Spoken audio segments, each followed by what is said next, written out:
안녕하세요. 쯔야입니다. 이번 영상은 수업나는 분석 2탄 영상입니다. 1을 안 보신 분들은 1도 꼭 봐주세요. 수업나는 분석 2탄인 수업나는 세 문항에 대해서 10분 동안 말할 수 있는 틀과 문장을 만드는 방법에 대해 알아보겠습니다.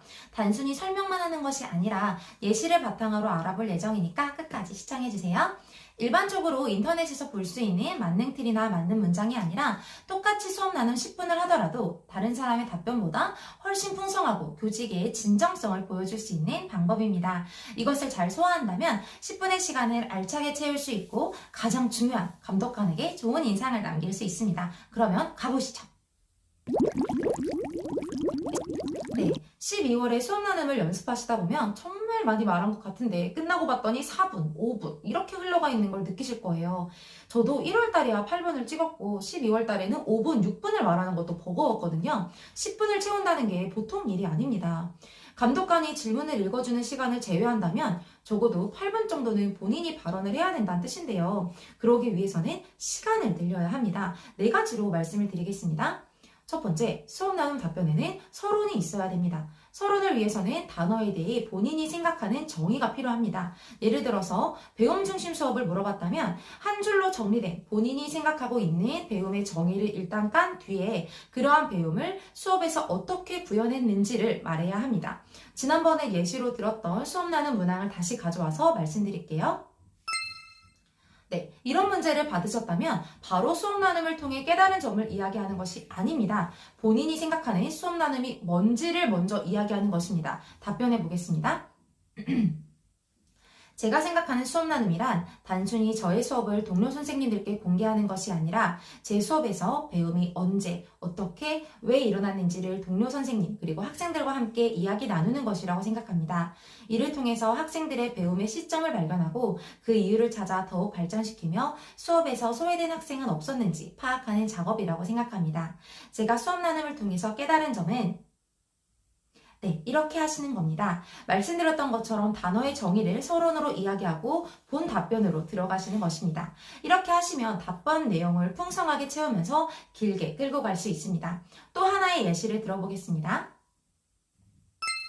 이런 질문을 받았을 때 지난 영상에서는 설계한 것 그리고 학생에게 일어난 배움을 말씀드렸죠. 이번 영상에서 초점을 맞출 부분은 배움 중심 수업입니다. 예를 들어서 답변하겠습니다. 제가 추구하는 배움이란 교사가 일방적으로 고정적인 지식을 전달하는 것이 아니라 교사와 학생 간 또는 학생과 학생 간의 상호작용으로 새로운 지식을 형성해 나가는 것이라고 생각합니다. 이를 역사 교과에 적용했을 때에는 교사 주도로 과거의 사실 및 사건을 설명하는 것이 아닌 학생이 직접 사료를 탐구해보고 의미를 형성하는 역사가가 되는 과정이라고 생각합니다. 따라서 저는 이를 수업에서 구현하기 위해 첫 번째로 하브루타 수업을 실시해 학생과 학생 간의 상호작용을 통해 주체적으로 지식을 형성하는 자발적인 배움이 일어나도록 하였습니다. 네, 배움 중심 수업을 설계한 것을 물어보았는데 제가 생각하는 배움으로 서론을 채웠습니다. 답변 시간을 채울 수 있으면서 훨씬 풍성해 보이는, 있어 보이는 답변이 되었죠? 이렇게 단어의 정의를 서론으로 채우시면 또 하나의 장점이 있게 되는데요. 바로 본인의 교직관을 보여줄 수 있는 기회가 된다는 점입니다. 예를 들어서 배움에 대한 정의는 각 선생님들마다 다를 수 있습니다. 어떤 선생님은 삶과 연계한 것을 배움이라고 정의하고 학생들이 주체적인 삶의 주인으로 성장하도록 돕기 위해 핵심 역량을 키우기 위한 수업을 구현하였다라고 말할 수도 있겠죠. 또 다른 선생님은 배움을 교육과정 재구성, 배움 중심 수업, 과정 중심, 성장 중심 평가로 이루어지는 교수평기 일체화와 연관지어서 말할 수도 있을 것입니다. 이처럼 단어의 정의에 본인의 교직관을 보여줄 수 있기 때문에 직접 생각해본 본인의 교직관을 보여줄 수 있는 정의로 구상하는 것이 좋습니다. 그러면 반드시 정의 내려야 하는 단어 몇 가지를 꼽아보겠습니다. 경기도교육청에서 강조하는 역량중심 수업, 역량중심 교육과정, 과정중심 평가, 교수평기 일체화, 성장중심 평가, 배움중심 수업, 수업 나눔, 배움 상장 등에 대해서 정의를 내려놓으시고 추가적으로 자기관리 역량, 창의적 사고 역량 등 역량에 대해서도 정의를 내려보는 것을 추천드립니다. 저도 처음에는 막막했지만 이런 단어들을 나만의 글로 설명해보는 과정에서 교육관이 정립이 되더라고요. 교육관이 정립되면 수업 실현에서도 반영되는 선순환이 일어나니까 수업 나눔을 위해서 꼭 해보셨으면 좋겠습니다. 그리고 이것은 암기를 해야 되는 부분이죠. 어쩔 수 없습니다. 두 번째, 결론에 대해서 말씀드리겠습니다. 결론은 크게 중요하지는 않지만 두 가지 장점이 있습니다. 첫 번째는 내용을 너무 횡설수설했을 경우에 다시 한번 말해줌으로써 정리하는 효과를 가져올 수 있습니다. 두 번째는 답변 내용이 너무 짧았을 경우에 덧붙이면서 시간을 늘릴 수 있습니다.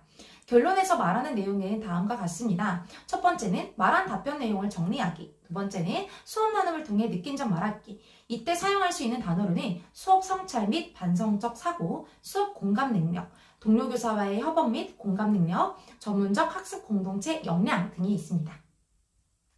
세 번째, 신규 교사로서의 소감이나 포부를 말할 수도 있습니다. 학교에 가서 동료 선생님들과 수업 나눔을 통해 수업을 발전시켜 나가겠다는 포부 등을 밝히는 것도 나쁘지 않습니다. 예를 들어 보겠습니다.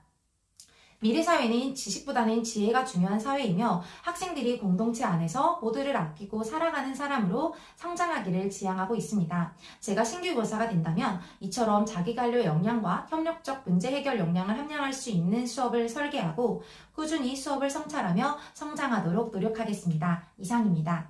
이렇게 덧붙일 수 있습니다.